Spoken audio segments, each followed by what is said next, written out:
Assalomu alaykum. Men ismim Jahongir. Men bugun sizlarga LG mikroto'lqinli pechlar haqida ma'lumot berishga harakat qilib o'taman. Bilamiz, ko'p mikroto'lqinli pechlarimiz o'zi asosan kuz va qish rejimi uchun kerak bo'ladi. Ya'ni kunlarimiz qisqa, havoimiz sovuq, ovqatni isitish, muzdan tushirishga ehtiyoj ko'proq bo'ladi. Lekin ko'p mikroto'lqinli pechlarni bilamiz, tok kuchlanishi pasayib ketganda, ya'ni 170-180 voltdan pasayganda mikroto'lqinli pech ovqatni aylantira oladi, lekin isitib yoki muzdan tushira olmay qolishi mumkin. LG mana shu muammolarni bartaraf etish maqsadida yangi avlod NChef Smart Inverter magnetron bilan jihozlangan maxsus mikroto'lqinli pechlarni ishlab chiqarib, mijozlarga tavsiya etishni boshladi. Bugun mana shu mikroto'lqinli pechlar haqida sizga qisqacha ma'lumot berib o'taman. Bu mikroto'lqinli pechlarimizda birinchi navbatda dizayniga to'xtalib o'tadigan bo'lsak, ko'rib turishimiz mumkin, har xil ranglarda mavjud bo'lib, har qanday interyer uchun bemalol mos keladigan dizaynlarda ishlab chiqarilgan. Maxsus kuydirilgan oyna, yashirin tutqich, maxsus sensorlar bu har qanday interyeringizga mos tushishi, har qanday mebellarni orasiga joylashtirishimizda qulaylik tug'dirishi mumkin. Undan tashqari, so'zimiz boshida aytib o'tganimizdek, mikroto'lqinli pech, ko'p mikroto'lqinli pechlarimiz on-off rejimida ishlaydi. Ya'ni o'chib, yonib ishlashi natijasida ko'p kuchlanish talab qiladi va elektr energiya sarfi ko'proq bo'ladi. Bu esa mijozga noqulaylik tug'dirishi mumkin. LG mikroto'lqinli pechlar esa boshqa mikroto'lqinli pechlardan farqli ravishda 150 volt kuchlanishda ham bemalol ishlay oladi. Ya'ni bilamiz, ko'p mikroto'lqinli pechlar 170-180 volt kuchlanishdan pasayib ketgan holatda magnetron ishlay olmasligi, to'lqinni aylantira olmaganligini hisobiga, harakatga keltira olmaganligini hisobiga mikroto'lqinli pech ishlay olmay qolishi mumkin. Lekin LG mikroto'lqinli pechlari Smart Inverter magnetron hisobiga 150 volt kuchlanishda ham bemalol ishlay oladi. Undan tashqari, isitishda ko'p mijozlarimiz tarafidan kelayotgan shikoyatlar asosida gapirib o'tishimiz mumkin. Mikroto'lqinli pech ichida isitilganda, ayniqsa xamir ovqatlar yoki somsa aytaylik yoki boshqa ovqatlarni isitayotganimizda xamir qaynoq bo'ladi, ichidagi qiymasi esa sovuqroq bo'lish holatlari ko'p kuzatiladi. Bu esa to'lqinlar to'g'ridan-to'g'ri harakatga kelganligini hisobiga to'liq isitish yoki muzdan tushirishga to'sqinlik qilishi mumkin.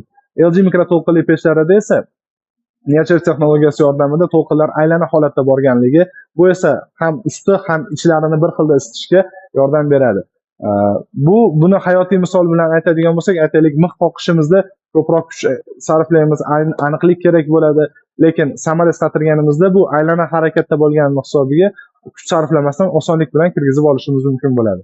Shuni hisobiga ham konkurentlarda misol solishtirganimizda isitish, muzdan tushirish holatlari 76% ga ko'rsatkichga erishilganda, Intertek kompaniyasi tomonidan tekshirilganda LG mikroto'lqinli pechlarida 93% lik natijaga erishilgan.